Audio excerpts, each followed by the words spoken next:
is the Starting Why podcast. Here we ask entrepreneurs, actors, investors, innovative, and artists on the why they are doing what they are doing, what motivates and drives them, and why can't they stop. We will start in 5, 4, 3, 2, 1. Hey guys, welcome back. You're listening to Starting Why. This time again, Joe is bringing you another interview guest on the why of entrepreneurship and how you should think about entrepreneurship. As an entrepreneur, we help you build your mental framework here. Today, I welcome Arnauld, who is a best-selling author originally from France, but living in Sweden. Bonjour. Bonjour. Thank you so much, Jörn. Thank you. What an intro. Very welcome. And everybody who's listening to this knows I'm addicted to food. And 2 questions. Do you still miss the French wine? And how do you like the Clot Boula? French people are going to hate me for saying this, but I do very much enjoy new wines. So Argentinian or Australian or Chilean wines. I don't actually miss the French wine. And as for the shot boulard, the shot boulard is literal translation is meatball, right? Turns out I'm a vegetarian. So I don't eat meatballs. I do, however, eat versions of those that are vegetarian based. Yeah, I've skipped the shot boulards for a long time. Actually, in Germany, you only get them at IKEA, and we call them here Clot Boula, but totally fine. I'm sorry, I'm butchering every foreign language I come across. I'm really sorry, guys, here. And I didn't know you're a vegetarian, but admittedly, I'm a vegetarian too, at least 1 day a week, sometimes even 2. But we're not here only to talk about food, but you are a best-selling author of How Hard Can It Be? Startup Lessons from Trying and Failing to Take Down Facebook. And you've shared with me a little article you wrote. You admitted yourself quite some time ago. It's the 7 traps on the road to success, to startup success. I'm sorry. And I'm really having it here physically, guys, really printed out old school on paper. And basically, that's a little bit with which I will be teasing you today and which will be the backbone for today's interview. Could our listeners also get this from you? Yeah, absolutely. So actually, it's, as you mentioned, this is something basically on top of the book. So the book is we'll talk about the book another time, but the book is narrative based. It's my journey with a lot of content in it and the whole startup journey. And then I thought, why not adding something that is a little bit more, a short version of 5, 7 tips or that one could get in a condensed, really neatly packaged way. And I thought of writing something instead of giving actually tips, why not give traps? This extra content that you have in your head, Jörn, is the traps that I feel most of entrepreneurs fall into, because we're not given the answers typically. So they are a summary of not only my journey as an entrepreneur, journey that I continue to do today, since I'm still involved very much into startups, but also sort of my entire corporate experience. So I've been working for a while now, and it's accumulation of a lot of things that I hope will help entrepreneurs and even people in organizations to make sense of what they see and hopefully don't fall into those traps. So to answer your question, yes, people can get it. The setup that we have is that when people get the book, they can send a receipt of the book via the website. There is a form for that. And right away, they get the PDF automatically delivered to the mailbox.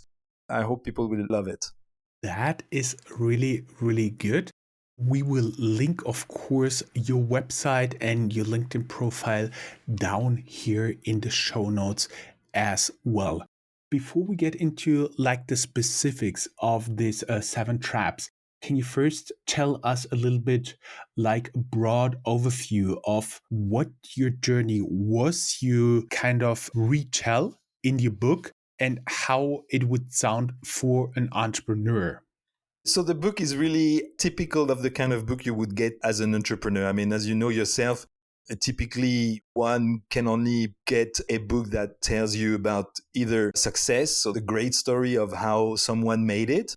They might talk about some hiccups they've had along the way, but typically it's from a standpoint of success. It's looking backward and admitting that It's been perhaps hard and we struggled here and there, but overall we made it and now life is good.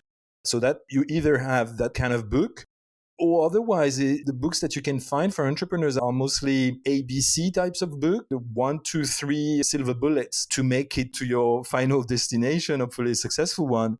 And finally, you find very engaging, motivating, inspiring books, I would say, the kind of the Steve Jobs journey or the biography of Sir Richard Branson or all those very highly successful people, Elon Musk amongst many. What was very motivating for me, the hard thing about hard things.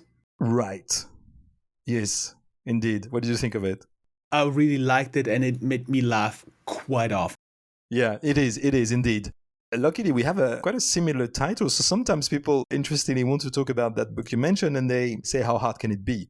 Which I obviously enjoy very much. I see. So basically, what I got from this article so far is that you've basically built a startup as you usually do it, what's currently, let's say, sexy in the startup world, and you failed with that approach. Yeah, exactly. So that was already, we launched in 2012. We wrapped up 6.5 years later.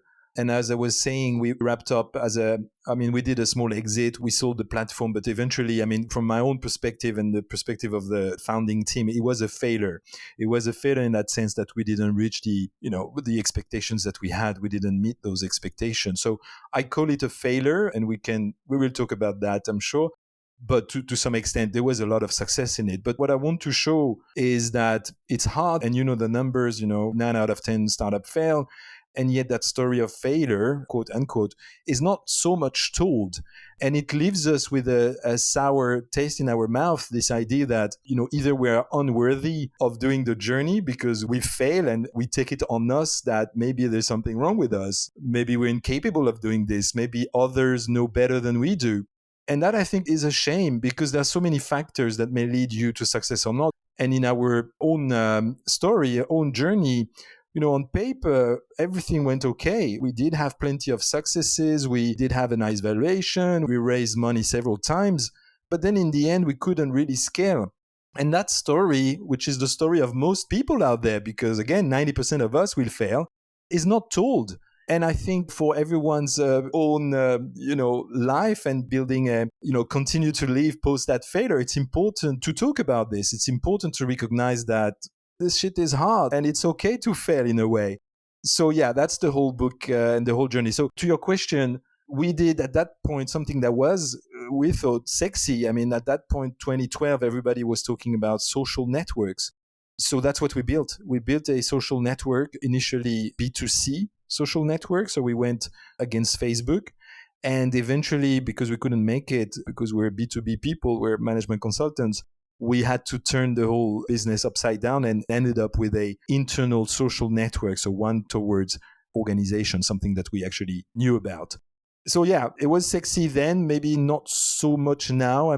Today you hear a lot of many interesting fields. We were talking offline prior about health and wellness and longevity and biohacking and those very interesting health topics that are really hot at the moment. There is also the whole space and climate field industry. Today I'm working with drone data. So we are working to some extent into the space industry, monitoring climate change and augmenting satellite data with drone data. So there are quite a few hot topics currently, and I think social network somewhat has taken a backseat. What I found interesting is you're talking about Yammer in this context, like within the company, a social network. I've used it in the past as an employee. And I thought, it's already dead for quite some time. And apparently Microsoft still runs it. Yeah, I don't know what's the status today, but certainly Yammer was really hot in the early, 2010, I would assume, was definitely one of the main players when we played around in ESN, Enterprise Social Networks. And as I explained in this little booklet that you have, you don't necessarily have to have the most brilliant product. I know it may hurt, but this Yammer, having been acquired by Microsoft, being run by Microsoft, we managed to get at par pretty much with a much smaller team. We had very similar features, stability of the product. We could do pretty much the same. We had analytics, we had a lot of different similar features, and we could do pretty much the same for customers, but we're not Microsoft. So that's something entrepreneurs will often find, is that the best product doesn't necessarily win. The best strategy does.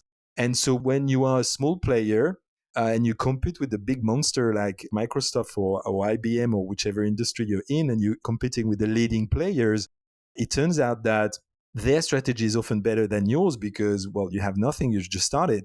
So in our case, Microsoft was pretty much embedding Yammer into the Microsoft suite. And as a result, Yammer was baked into whatever a company would buy.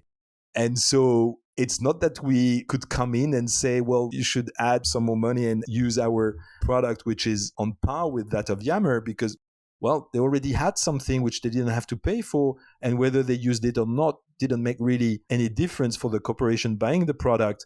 And on top of that, it was Microsoft. And as you know, no one ever got fired by buying Microsoft, whereas people may get fired when they buy from small startups.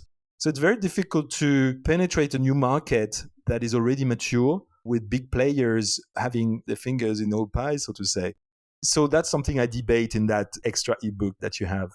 What I've found pretty fascinating is that you talk a lot about, across all the topics, you always talk about orienting yourself on what other startups did. Let's say on Vogue, what was in fashion at this time, and you also did it, not because it worked or it would have particularly worked well for you, but rather because other people did it. How much do you think an entrepreneur should stand up to this pressure? How much do you think they can and should reflect this pressure and say, guys, that would not work for us?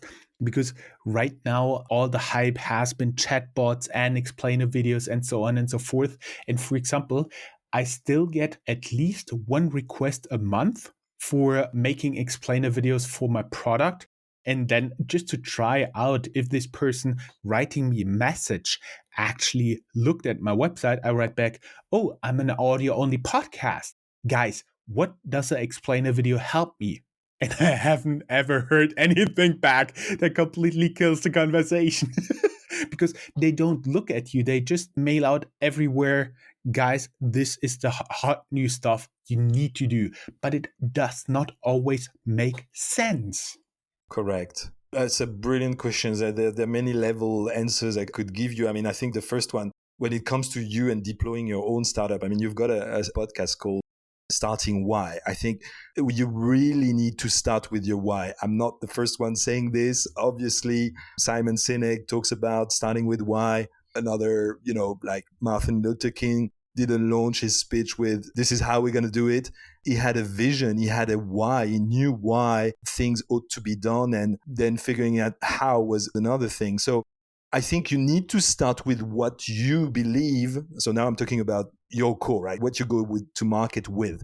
You need to be really, really passionate about that topic. You need to be willing to take this for at least a decade, because this idea of you flipping your business in a couple of years, by just having a Me Too idea, like the same as the other one with the tiny tweak, you won't get anywhere, most likely. So it starts with your core. Passion is something that I often talk a lot about. It really starts with what is it you have in you and why should you be the one taking this to market? How does that resonate with you? And what value do you bring that is unique to you as a person? Because it's going to be rough. Title of my book, How Hard Can It Be? Well, very hard. You're going to take those hits for many years to come. So unless it's really something that you can accept failing at, and accept the journey being rough, you're not going to survive it, which is why it starts with passion. So that's the first element. The second one you were mentioning about everyone, sending you emails. I described that exactly this in the ebook that you have. A startup typically want to automate everything, and it becomes a faceless, sort of automated process. As you said, it just blasts email everywhere, not knowing who's the recipient. And oftentimes, if not always, it has nothing to do with you. So obviously they haven't done the research. At best, they bought a list, and now they're hoping that, if I just hit 0.1% of the recipient, then I'll be fine. They look at it as a funnel, like the more I put on top, we do the math, and eventually I get a few at the bottom of the funnel. But this is the wrong approach. It's a wrong approach because it kills your brand. Even if you don't have it, it will kill it down the road as you start building one. So it's totally off. And then you don't build trust. I mean, one thing that I've learned in business is that you will build your brand over time, and that happens through trust. And it doesn't take much really to understand that you don't have a video podcast. Just 2 minutes research and you should figure this out. So someone who would have done that kind of research and would have sent you a specific email with a specific service, maybe they send less per day, but the hit rate is much higher. So that's what one should do. There's a saying in sales like crap in, crap out. So the more you put in your funnel that is nonsense, the less the likelihood that you get something that makes sense at the end. So, let's do some research. And you don't need so many, that's another thing. For whatever business you are in, you don't have to have 1,000 customers. You don't have to have plenty of advocates, ambassadors. You just need a couple. You start slow. You get your ambassador, someone who actually can vouch for you and put their name on your website because they're happy with your service, because you've delivered value, because you've brought something that they couldn't get anywhere else. And as you build those ambassadors, they will refer you, they will talk nicely about you, you can befriend them and, have testimonials and so forth. And then you build that trust, and that trust will be paid back. So it takes longer, but it works much better because business is, that's the foundation of business, is trust. It's not a rip-off, one-off, in and out. That's a totally wrong approach to business, in my view. I couldn't agree more with you. And what's very interesting, I just had a recording actually yesterday where we talked with a former SWAT hostage negotiator about trust, that they also need trust. And we've went from there into sales. And also you need trust. And that's really what you've been talking about. That's why I was making this big exclamation mark next to your writings in my notes. Because with an automated approach, as you said, by the way, I do believe it's not only in sales, it's also done in consulting, saying shit in, shit out. And basically, I do believe that is true. And I also realized myself, if I have 5 conversations with potential clients for consulting or scouting in a day, I won't close anyone. If I have 3 conversations within a week, I'll most likely start to work with at least one of them. You have to focus, you have to put the work in, and usually there is no shortcut, even though chatbot can talk to like 100 additional people a day, but then you also need to have somebody who really then closes the deal, who really builds the trust and says, yes, I'm a human, yes, I understand you, yes, we can do that for you. Absolutely. No, you're totally right. I mean, and also to piggyback on what you just said, the shortcut, this is one of the traps, right? We all believe that there is out there somewhere a silver bullet, like I can automate this or I can accelerate that. But this is just an illusion. There is no silver bullet. There is no magic. You have to do the work. You have to do the reps. It's like going to the gym. You won't get, yes, you can take supplements and do whatever on the side that is illegal. Same, you can transpose that in business, but it's very short term. You will deflate as fast as you grew, and then you will probably be sick down the road. It's better to build a foundation, build a proper business, not look for the magic sauce, the trick that will fix it, because it doesn't exist. And there are many people who would make you want to believe that such a thing exists naturally, because that's what they're trying to sell you. It's interesting, all those masterclass and all those things. Come to us and download the ebook and come to our masterclass that costs so much. And then you know how to rock your business in 2 hours. If it only would take 2 hours, I guess we would have a lot more successes in the world, and the rate of success to failure ratio in startups would not be 90% failure. So again, the silver bullet doesn't exist. I'm sorry for your listeners. It's really all about the hard work, putting in the sweat, which is why, again, it starts with passion and commitment and desire to change your world. Doesn't need to be changing the world like Facebook did or like some massive companies do like Tesla, but you can change the world in your neighborhood by having a small shop that you're happy to have and delivers great value for your community. So everyone has to have his own level of ambition straight, and all they can do to do something that's help them and serve others. In the end, it starts with serving others. What can you do that others don't, that will add value to others, not to you personally, but to others? And if you manage to do that, you will be compensated for your hard work. Actually, what I also found interesting, that comes to the next exclamation mark I did at your notes. When you say ultimately it's your job as an entrepreneur to verify that what you're witnessing is the real thing. There we talked about shortcuts, but you also talk here about traction, because everybody talks about traction, but I do believe it's very, very, very hard to really, really quantify what is traction. And you can debate for days if this company has or has no traction. Oh, absolutely. Steve Jobs said it's easy to connect the dots looking backwards. For sure. When you are in the midst of it and you see that you are acquiring clients and, where is that acquisition coming from? Is it fast enough? It's very hard to say in the moment. You may end up believing that you are having traction, and we've had that traction or seemingly traction, illusion of traction, I call it, many times. So we were acquiring clients.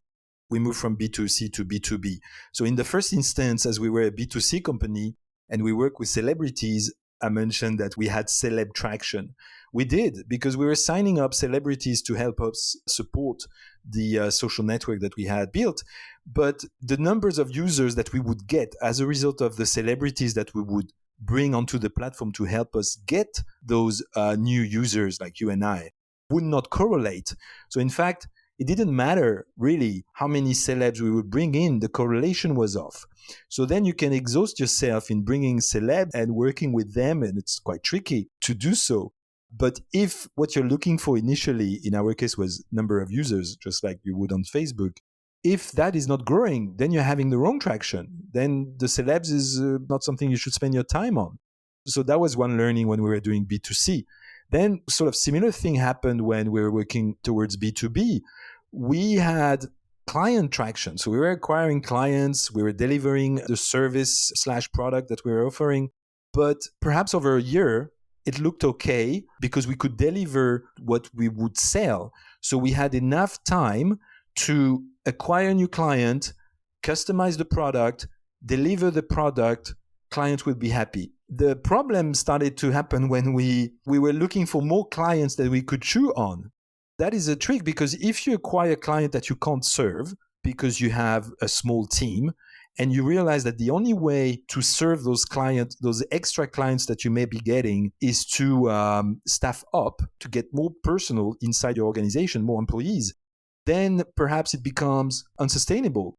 And so if traction that you generate as a result of sales activities, for instance, is not enough to compensate for the cost that you have of delivering the service, then again, you have a traction problem. And that's what we eventually concluded, that we were not could get top line, we could make money, but it would be unsustainable in the long run, because it would cost so much to acquire a client and to deliver the service to the client that in the end, it would not be worth it.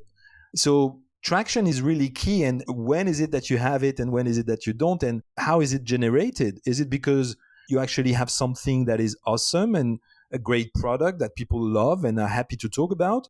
Or is it because you are running campaigns and playing with the sales funnel that we started with, where you buy your way into clients? But again, if you can't keep those clients for more than the length of one sales cycle, they're no good for you, or you are no good to them, because acquiring one client is expensive. If you can't keep him on board and you have to look for the next one, you don't have a business. There's nothing. It's a one-off, and that's not sustainable. Yeah, the customer lifetime value. It's always interesting. The more we talk about it, it comes down to what you also said, 95% of our decisions are made by our unconscious mind. Getting back to the trust, it's also an unconscious decision. Can I trust this person, or can I trust this, or can I not trust this person? And what I also found very, very interesting is the real reasons for failure. You're right. Some of the most cited reasons for startup failure include not understanding one's customer, not being able to pivot fast enough, not focusing on revenues, and not having raised enough money. In my experience, these are not the actual reasons, but only the outcomes of deeper reasons. Can you tell us a little bit about the background for this statement? Because I found it very impressive. Most of the time you hear about, customers, funding, yada, yada, yada, but it's just a headline.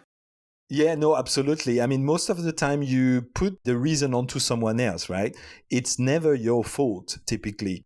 It's the market, it's something that you can't control, it's the investor that didn't trust you enough, didn't give you enough money, you didn't understand the customer, you couldn't get that traction that we were talking about.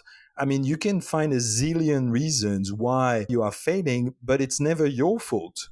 Well, as it turns out, it's always your fault. Basically, if you haven't managed to do what you wanted to do, it's because, you may not have pivoted enough, but that's all on you. If you had done more research, if you have figured out earlier that you were not getting that traction, you would have changed track, and therefore you might have found it. So it's always about you. At the end of the day, when you have cost, you may say, well, we have our organization, we have too many people and costs us so much and we can't deliver, etc., etc. Again, you put the blame onto someone else. And I know it's painful and it's hard. It's very hard to do, to let go people, for example, when you realize that you're burning too much money compared to what you're bringing in. It's not an easy decision, but ultimately it's your decision as a leader. Either you go bankrupt because you're costing too much, your burn rate is too high, or you make a decision that, okay, we tried all we could. We're not getting the speed that we need. We're costing too much. You have to let go people. That's the way it goes. You can look at anything in your company. The reason it's not working, it's because of you, your decisions, and the way you look at the world. If you look at it this way, and since startup, every business really, but specifically startup, because we don't have a ton of cash in reserve, so you don't have the time to play with what you have and look the market being created and then you jump on board like big corps do. I mean, they very seldom displace themselves because they are too comfortable with current state of affair and what they have. So they juice the system until the system can no longer be juiced, and then they are in a bit of a problem. So in a startup, we don't have that situation because we don't have cash. So what you have is time. And what you are after is, leveraging the small amount of money that you have and make sure that you hit your market. You find this product market fit as soon as you can, as early as you can. So what you have to play with is time and try as many things as you can, throw stuff into the market and see what sticks basically until you find something that is sustainable. So again, it's all on you to make the right decisions and make the right moves to make it work. So I don't think the reason for failure is external. The reason for failure is internal. It's you and what's in your head. Not the most comforting closing words, but since we're talking for more than 35 minutes already, I do believe I would call it a day here, but we can tell the people that you will be back as guest on my other podcast where we talk a little bit longer about the whole book. Fantastic. Yeah, we could have left it on a more positive note, and maybe we should find one to like a more spiritual or perhaps positive way to end it. I think, end of the day, it's okay. It's actually comforting in a way that it's all on you, because then you can't blame any circumstances. Those who make it because of the hard work, typically, unless you come from a family, but typically because of the hard work that they pour in. I guess it connects all of what we discussed. There's no secret sauce. There's no magic. It's not easy. It's actually very hard. But the good news is if you do the hard work, if you understand that you can actually dent the universe and you do all you can to make it will work. And if it doesn't, it's still all fine, because at the end, you will have learned so much, you will have equipped yourself so much that you'll be able to bring that knowledge and those skills that you've acquired into your next venture, into your next iteration as an entrepreneur. So ultimately, it's all good that it is all on you. Yes, totally. And you all success is only to get up one time more often than you fall, right? Something like this. Sorry, guys. Something like this. No, it's perfect. That's exactly what it is. I'm a Michael, little bit off with my grammar here. I'm sorry. no, it's brilliant. It's Michael Jordan, or Edison, Thomas Edison. He failed 1,000 times, but the one time was enough. Similar to Michael Jordan. I mean, you can't strike a 3 points every time. You do fail. It takes training. It takes hard work. So as you say, you just have to stand up one more time that you fall down. Great. Arnauld, it was a pleasure having you here. Everybody who'd like to learn more, we will link down here in the show notes your LinkedIn profile, your book, your website, and of course, your Instagram account. Absolutely. Super. Thank you for having me here. And it was nice. I look forward to the next one, though. Thank you. Me too. Bye-bye. Take care.